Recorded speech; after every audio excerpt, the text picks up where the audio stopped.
Naghatid ng tulong sina First Lady Liza Marcos at PNP Chief Police General Nicolas Torre III sa mga nasunugan sa Barangay 420 Sampaloc, Manila sa pamamagitan ng isang surprise visit ngayong araw.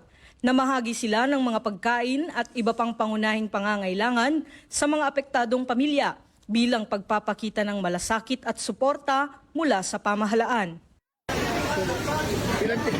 Kakampi mo kami mga. Ito pa isang kakampi namin.